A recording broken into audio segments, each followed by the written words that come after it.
A'udhu billahi minash shaitanir rajeem. Bismillahir rahmanir rahim. This is the last thing, and I am going to read it. It is the recapitulation. The identified erased under text may conceivably have contained materials, that is mawad, reported in certain Islamic traditions as mansukh at-tilawa, or even some sayings of the Prophet. Nevertheless, such a possibility cannot be treated as an identification of the undertext unless textual evidence establishes it. So you cannot say that there was some alternations in the text. This is tahrif, and you cannot say that these were the parts of Quran. However, there is a possibility that these were the sayings of the Prophet written by some companion for his personal as his personal notes or personal epistemic work, and it may be the mansukh tilawaya, but it cannot be claimed that Quran was changed as and these were the previous Quran. No, this is not the thing. Another, now we come to the second point. An unknown undertext must remain unidentified unless evidence establishes its identity with certainty to specify the claim of identification. So what were they? It is unidentified.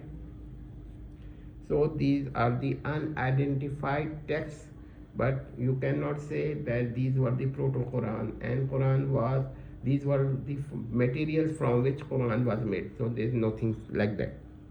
Once a verse was, if a verse was given to us, this means if we receive a verse, that means that it was given by the Prophet as it is. Now, as for mansukh at-tilawa, yes, they were also given by the Prophet, but they were declared abrogated. So these are the two different things, and one must not confuse them. Now the absence, another axiom: the absence of a passage or a sentence from the extant Qur'anic text does not by itself establish that the passage or the sentence never existed, nor is established that it was the origin which was altered in a verse or a passage of the sacred Quran. So these are the two very strong claims, cannot be proved by these two things. So we say the textus receptus of the Uthmanic text cannot be put in doubt. The only thing that something was written was not the part of Quran, or it was a mansukh tilawa thing, or it may be some sort of poetry, it may be many things, but it cannot be a proto-Quran. So now I am going to read one more thing. Yes, I had committed a error and I have corrected it there. However, I am going to read it. Now this was the thing. Axiom number 4, axiom of epistemic non-transference. The properly established of one textual layer cannot be a property established of one textual layer cannot be cannot automatically be transferred to another textual layer. So this is a very important thing. A property established of one textual layer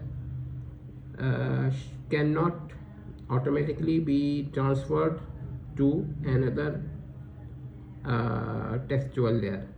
The layer is very important word because the existing words may be considered as the existing layer, and the erased words may be considered as the erased layers. So we may also reword it as follow: a property established for one textual layer shall not automatically be transferred to another textual layer. So this is slightly modified version.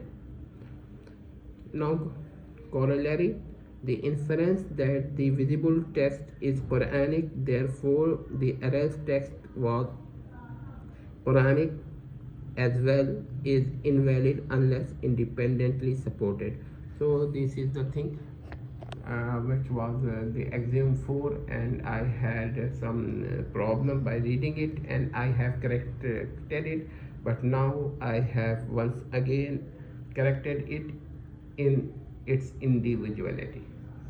Hope that this will help many people to understand the topic, and it will help many people to understand that many things which some so-called, and they are not the correct so-called persons, try to claim about the sacred Quran are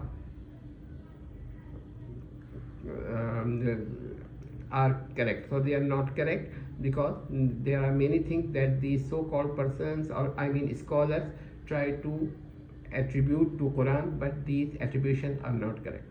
So anything in the end, if I have committed a mistake, I have attempted to correct it immediately or as soon as I realize it.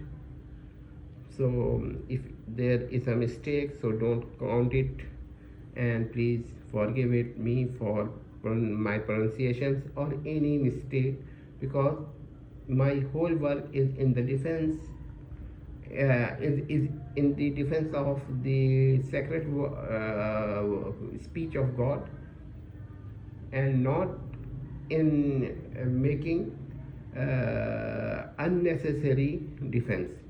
I will try to modify these lectures in some more lectures, and this may help people to understand.